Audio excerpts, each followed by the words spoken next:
Bonjour et bienvenue dans mon bureau. Aujourd'hui, on parle encore d'armes, mais laquelle choisir en premier pour le survivalisme?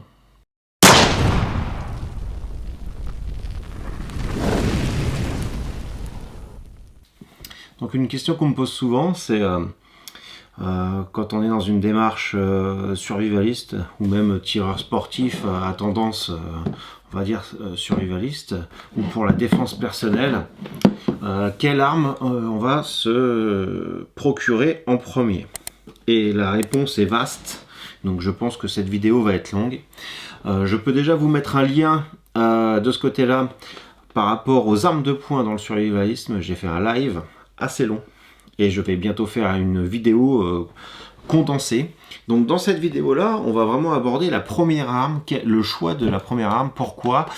Et je ne vais pas parler spécialement d'une marque, mais de différents systèmes. Comme vous pouvez voir, on a différentes plateformes d'armes de poing et d'armes longues. Enfin, j'ai plusieurs armes longues, j'en ai sorti qu'une parce que franchement, on est dans la première arme à avoir. Donc on va pas s'étaler et on n'a pas besoin de plus que ce qu'il y a sur la table. Pour commencer, on va faire les armes de poing. Je vais commencer du moins pire ou du plus mieux.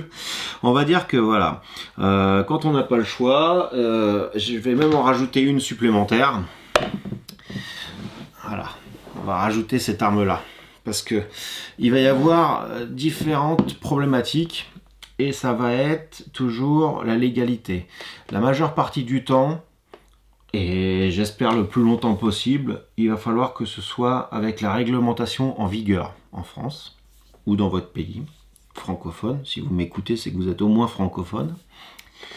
Donc le plus simple à avoir, bah, c'est ça, un couteau Mora, pour ici présent. Ça c'est pour mon jardinage, cadeau que j'ai eu pour mon petit jardinage en inox.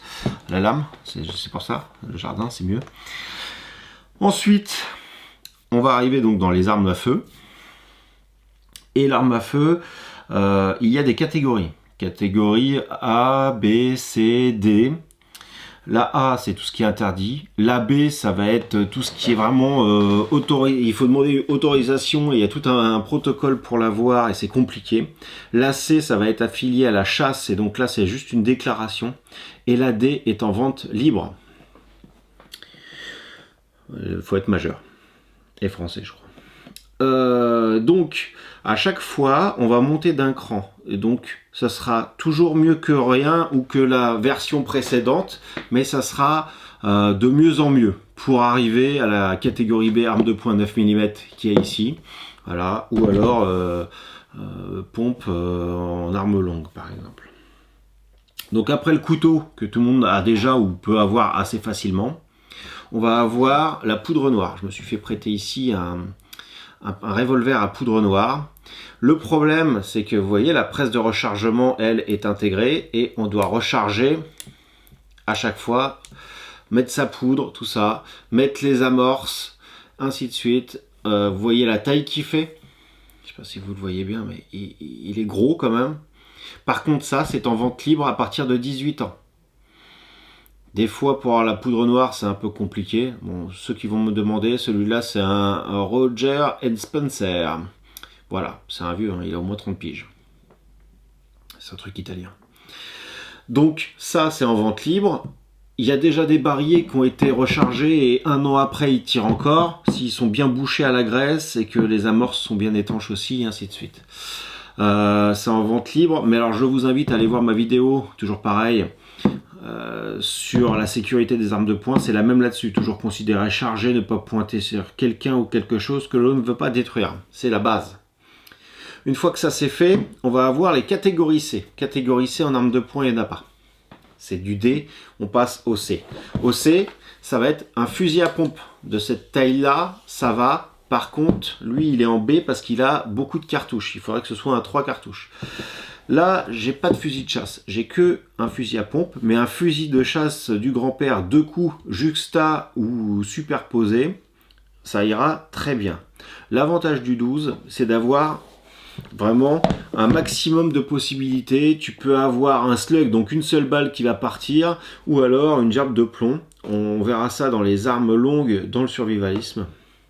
Mais c'est une bonne possibilité, et pour acquérir ça, c'est permis de chasse valide ou licence de tir. Et une fois que tu ne chasses plus ou que tu ne fais plus de tir, tu peux quand même le garder. Par contre, tu peux plus acheter de munitions, d'où l'intérêt de recharger. Donc, de la poudre du couteau, c'est toujours mieux d'avoir une poudre noire, et de la poudre noire, c'est toujours mieux d'avoir un fusil de chasse, hein, quand même, parce que c'est plus moderne, plus facile à recharger, plus précis, ainsi de suite. Mais si on veut revenir à l'arme de poing, là on passe à la catégorie B d'office. Et ce qu'ils aiment bien dans les stands de tir, le 22 long rifle avec le pistolet compétition, c'est ici un unique, une marque française, et vieux. C'est une arme que j'ai achetée à mon club il y a longtemps. Donc voilà, c'est hyper précis, tout ça. Pour commencer, la sécurité, s'entraîner et la précision et faire du point, c'est nickel. Côté ergonomie et tout ça, ça l'est moins. Côté prix, ça vaut 250 €. Et c'est des chargeurs, de 10 coups, quand même. Donc il n'y a pas de... Et on peut en avoir plusieurs, on peut avoir 10 chargeurs, hein, catégorie B c'est quand même. Et le 22 long rifle n'a pas de limite en quantité de munitions. On peut stocker autant qu'on veut, et une boîte de 50, ça vaut 3, 4, 6 €, suivant ce que l'on prend comme type de munitions. Ça c'est le 22, donc c'est catégorie B, mais premier prix. Ensuite on va avoir un revolver. Ici un Smith & Wesson, mais ça peut être n'importe quel revolver. L'avantage, c'est que dans n'importe quelle position, on peut voir tout de suite si on est chargé, voir tout de suite si on est armé, même quand c'est la nuit ou quoi. Et une fois rangé, pendant 20 ans chargé, il n'y aura pas de problème, tu le ressors et tu appuies dessus et ça va fonctionner. Inconvénient, pas beaucoup de coups dans le barillet. Ici, je crois que c'est 5 coups. C'est un 6 coups. Il y a les 7 aussi qui existent. Je savais qu'il y avait un ou plus ou moins. Il y a 7 coups qui existent pour celui-là. Il existe aussi des revolvers en 22 où il y a plus de cartouches à l'intérieur. Mais ça reste du 22. Alors qu'ici, on est en 357-38. On peut avoir des munitions spécifiques à tête creuse pour la défense. Et le 38 est assez doux. Donc ça va pas faire de surpénétration. Et on va pas prendre un gros recul. Après, on peut mettre... Ça, c'est prévu pour faire du 38-357. Celle-là... Je vous les montre souvent, c'est celle que je coule en ce moment. Ensuite, on va partir sur un pistolet semi-automatique. Là, tout de suite, clairement, ça c'est l'arme de défense par excellence. Si les flics et les militaires s'en servent, enfin les militaires en seconde arme et les flics en arme principale, c'est que ça en CQB, c'est-à-dire en maison, en urbain, c'est pas mal. Ça vaut pas un AR-15, mais là on est dans la première arme de poing. Donc si vous passez votre catégorie B, c'est-à-dire que si vous avez votre licence de tir, et que en plus de ça, vous faites plus de 6 mois, vous avez fait votre carnet de tir, que vous avez fait tamponner comme il faut et tout ça, vous n'avez pas casier judiciaire ni rien, vous avez donc droit à ça. C'est un Glock, hein, tout con, celui-là, je l'ai payé, je crois, 450, 500 balles d'occasion, il y a longtemps. Maintenant ça doit être un peu plus cher. Bon, celui-là c'est un vieux, il a beaucoup tiré, mais il fonctionne encore parfaitement. Là-dessus, on a une lampe. Et c'est vraiment 17 coups dans le chargeur, on peut aller jusqu'à 20 en arme de poing. Par contre, le 38-357 comme le 9 mm, catégorie B, 1000 cartouches seulement chez soi, en une fois, et on peut en acheter 2000 par an. Et il faut pratiquer pour savoir s'en servir, ne pas avoir peur de l'arme et faire toutes les manipulations de sécurité. Voilà. Donc, pour résumer, pour choisir sa première arme de défense, le couteau, la matraque télescopique, les choses que l'on peut avoir, une bombe au poivre. Alors le gum-cogne, je suis pas vraiment pour, dans le sens où tu peux énerver le gars en face plutôt qu'autre chose. Le gum-cogne dans un fusil à pompe comme celui-là qui est en catégorie B et qui a plusieurs coups, 7 coups pour dire, dedans, oui. La première, en fait la dernière que tu charges, ou la première que tu charges directement dedans, tu mets une gum-cogne, derrière tu fous du létal. Si déjà le bruit ne suffit pas à lui faire peur, quand tu vas tirer que ça va faire une flamme, si ça lui fait pas peur, d'ailleurs il faut que ce soit du létal, ça veut dire que le mec, il va pas partir comme ça, il est là et puis il est pas là pour rien quoi. Parce que normalement, 80-90% du temps, les mecs vont se barrer en courant quand tu vas gueuler que t'es armé, que t'as appelé la police. Voilà. Donc, après le couteau, la poudre noire, ça marche bien. Je vous dirais de vous rapprocher d'un stand de tir quand même pour pouvoir tirer avec, l'essayer, le maîtriser. Il faut toujours maîtriser son outil de toute manière, hein, que ce soit n'importe quoi. Il faut pratiquer pour pas que ce soit au dernier moment. Tu t'as jamais tiré et tu vas le sortir. C'est là que tu fais une connerie. Du 22 type sport, ça marche aussi. C'est du 22. C'est létal aussi. Mais c'est du 22.